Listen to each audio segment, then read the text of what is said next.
was talking about earlier. So you stick your business card in.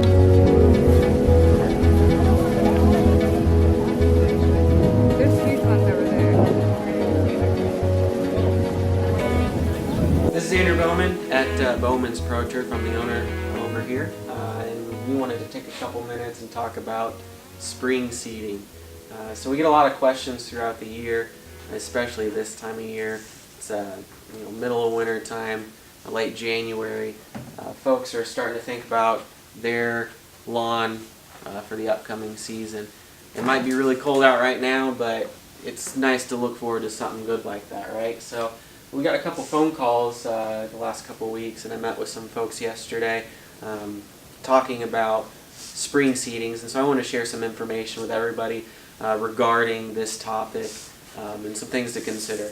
So you might hear us or folks in the lawn care industry refer to it as dormant seeding, spring seeding, pretty much the same thing.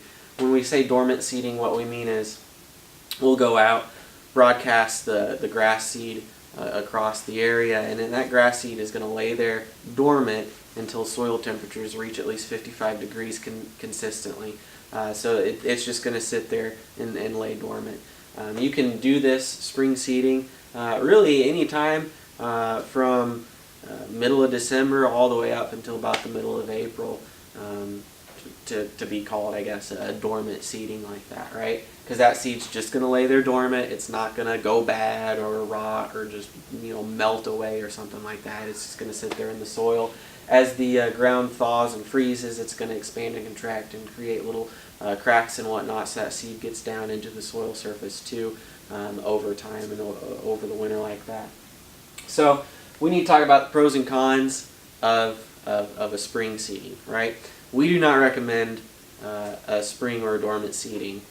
Really, there's very few circumstances and instances or cases in which we would be okay with doing a spring or dormant seeding, right?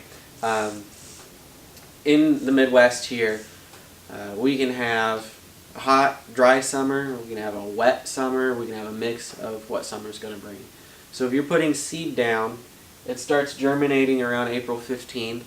By about May 15th, you've got 4 weeks of growth, and then it can just be hot as can be, right? So you have a very, very new, tender, small grass blade, hardly any established root system, trying to survive really, really high temperatures and no water. So unless you're really going to take some time to take care of that new grass throughout the summer months, you can expect that probably about 50% of the grass that starts growing from a spring seeding won't make it through the summer months, and you're going to have to go back in the fall time anyway, which is the appropriate time to do a seeding and seed properly in the fall.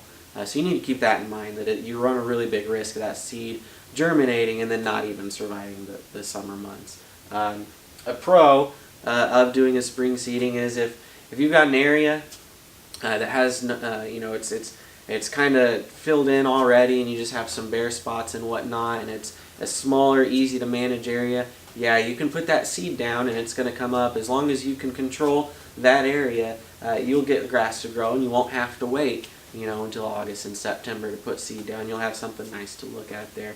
The pros list of a spring or dormant seeding is considerably shorter than the cons list, okay? Because as I said, that new grass is not going to have a good root structure. It's going to be very tender leaf blade.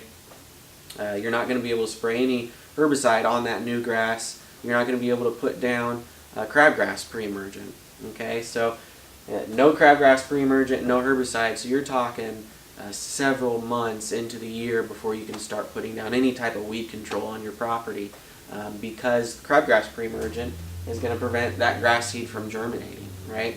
You can't spray a herbicide on an area that was seeded for at least 4 mowing cycles after that seed has germinated and grown. So if we're saying that grass is going to germinate April 15th, by the end of May, you'll be able to put down some sort of weed control, but it's also going to be extremely hot and probably pretty dry by then as well. So you're not going to be wanting to do much weed control anyway at that time of year. So it's just really kind of a bad deal. My last bullet point here is just take caution with the dormant seeding. If somebody tells you yeah, spring's the best time to do a seeding here in central Indiana, you need to turn around and walk away.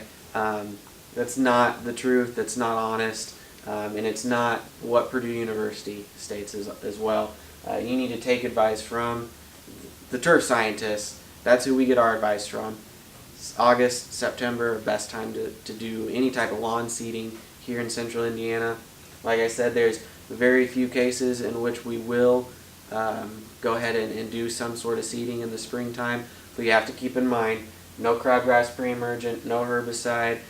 You're going to have to take a lot of care in watering it throughout the summer to make sure it continues to grow and whatnot.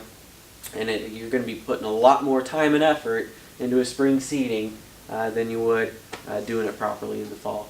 So consider these points whenever thinking about doing any type of spring seeding.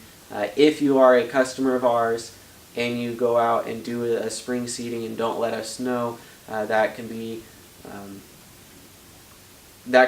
mess up our application cycle, because if we don't know that you put seed down and our technician goes out and there's no notice made to us that there was seed put out, the technician doesn't see grass seed out and puts down the crabgrass pre-emergent, that's going to prevent that seed from germinating that you spent money on and spent time putting out there.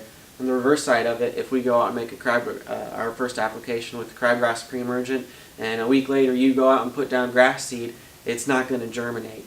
So you really need to pay attention to kind of the schedule of what's going on and communicate. Whether you're one of our customers or you do business with another lawn care company, communicate with your lawn care company on your plans. That way everybody can kind of be in sync and everything kind of goes the way it should go. So again, this is kind of some important things to consider. If you have any questions, reach out. In Indiana, we have local Purdue Extension offices in all the counties. You can reach out to one of them. Reach out to a trusted professional at a university if you have any questions like that. You can always feel free to reach out to us as well, and we'd be glad to help.